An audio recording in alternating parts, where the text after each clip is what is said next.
RLA music Sonki Darbhanga present.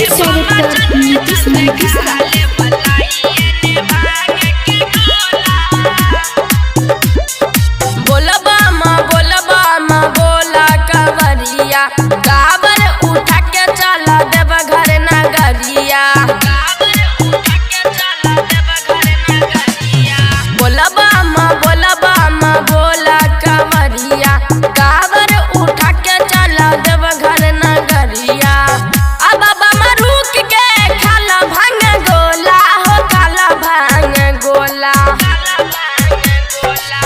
एवं कैसे रुकी दूर बारी होला, एवं कैसे रुकी दूर बारी होला। एवं चलते चलते खा ले बलाइए ने भांग के गोला। एवं चलते चलते खा ले बलाइए ने भांग के गोला।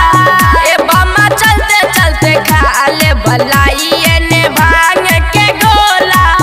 एवं चलते चलते खा ले बलाइए ने भांग के गोला। एवं चलते चलते खा ले बलाइए ने भांग के गोला। RLA music Sonki Darbhanga present.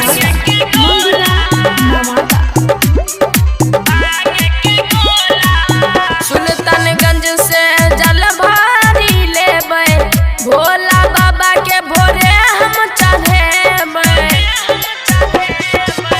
Sultanganj से जल भारी लेबै, भोला बाबा के भोरे हम चढ़ेबै। हो बाबा हमरा पर तू कनी दहक धियान, बेरी बेरी उठा के आबै छी कबार। लबतानी पीली हो गाजा भांग गोला, हो गाजा भांग गोला। एवं कैसे रुकी दूर बारी होला, एवं कैसे रुकी दूर बारी होला। एवं चलते चलते खा ले बलाइए ने भांग के गोला। एवं चलते चलते खा ले बलाइए ने भांग के गोला। एवं चलते चलते खा ले बलाइए ने भांग के गोला।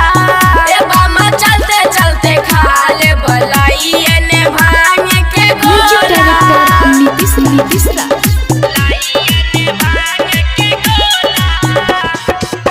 राइटर दीपक संग ऋषि कवरिया, अनिल शंकर जेते बाबा के नगरिया।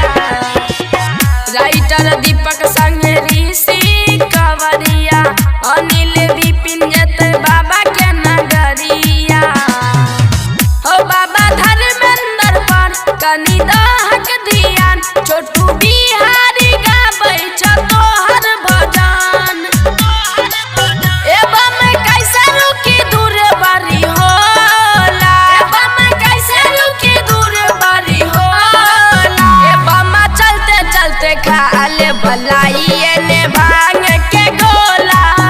एवं चलते चलते खा ले बलाइए ने भांग के गोला। एवं चलते चलते खा ले बलाइए ने भांग के गोला। एवं चलते चलते खा ले बलाइए ने भांग के गोला। RLA music Sonki Darbhanga present.